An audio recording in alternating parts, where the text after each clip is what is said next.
Honey trap ಕೃತ್ಯದಲ್ಲಿ ತೊಡಗಿದ್ದ police arrest ಆಗಿದ್ದಾರೆ. ಸುಂದರ ಯುವತಿಯನ್ನ ಮುಂದೆ ಬಿಟ್ಟು ಹನಿ ಟ್ರ್ಯಾಪ್ ಮಾಡಿದರು. ಪರ್ಯಾಯ ಪಟ್ಟಣ ಪೊಲೀಸರಿಂದಲೇ ಪೊಲೀಸ್ ಸಿಬ್ಬಂದಿ ಬಂಧನವಾಗಿದೆ. ಪೊಲೀಸ್ ಸಿಬ್ಬಂದಿಯಿಂದ ಹನಿ ಟ್ರ್ಯಾಪ್ ಕೃತ್ಯದಲ್ಲಿ ಭಾಗಿಯಾಗಿದ್ದ ಪೊಲೀಸ್ ಸಿಬ್ಬಂದಿ ಸುಂದರ ಯುವತಿಯನ್ನ ಮುಂದೆ ಬಿಟ್ಟು ಹನಿ ಟ್ರ್ಯಾಪ್ ಮಾಡ್ತಾ ಇದ್ದ.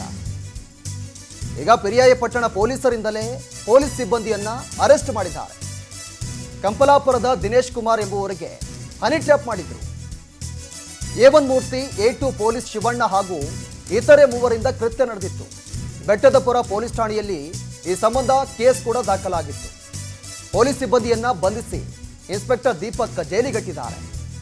10 ಲಕ್ಷ ಹಣ ನೀಡಿದ್ರೆ ಬಿಟ್ಟು ಬಿಡುವುದಾಗಿ ಡಿಮ್ಯಾಂಡ್ ಕೂಡ ಮಾಡಿದ್ರು. ಯುವತಿಯನ್ನ ಮುಂದೆ ಬಿಟ್ಟು ಹನಿ ಟ್ರ್ಯಾಪ್ ಅನ್ನ ಮಾಡಿದ್ರು. ಇದೇ ಯುವತಿಯನ್ನ ಮುಂದೆ ಬಿಟ್ಟು ಪೊಲೀಸ್ ಸಿಬ್ಬಂದಿ ಹನಿ ಟ್ರ್ಯಾಪ್ ಮಾಡಿದ್ರು. ಈಗ ಪೊಲೀಸ್ ಸಿಬ್ಬಂದಿಯನ್ನೇ ಪೊಲೀಸರು ಅರೆಸ್ಟ್ ಮಾಡಿದ್ದಾರೆ. ಆತನನ್ನು ಈಗ ಜೈಲಿಗಟ್ಟಿರೋದು.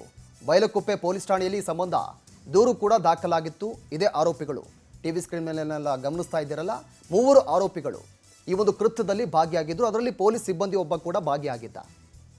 ಕಂಪಲಾಪುರದ ದಿನೇಶ್ ಕುಮಾರ್ ಅನ್ನೋರು ಹನಿ ಟ್ರ್ಯಾಪ್ ಮಾಡಿದ್ರು. ಅವರಿಗೆ A1 ಮೂರ್ತಿ ಅಂತ, A2 ಪೊಲೀಸ್ ಶಿವಣ್ಣ ಹಾಗೂ ಇತರೆ ಮೂವರಿಂದ ಈ ಒಂದು ಕೃತ್ಯ ನಡೆದಿತ್ತು. ಈಗ ಪೊಲೀಸರು ಆ ಪೊಲೀಸ್ ಸಿಬ್ಬಂದಿಯನ್ನು ಅರೆಸ್ಟ್ ಮಾಡಿ ಜೈಲಿಗಟ್ಟಿದ್ದಾರೆ.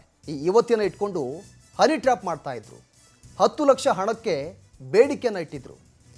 ಘಟನೆ ಬಳಿಕ ಯುವತಿ ಹಾಗೂ ಪೊಲೀಸರಿಗೆ ಮಾಹಿತಿ ಸಿಕ್ತು. ಅದಾದ ಬಳಿಕ ದೂರು ದಾಖಲಾಯಿತು. ಈಗ ಪೊಲೀಸರು ಆರೋಪಿಗಳನ್ನು ಹೆಡೆಮುರಿ ಕಟ್ಟಿದ್ದಾರೆ.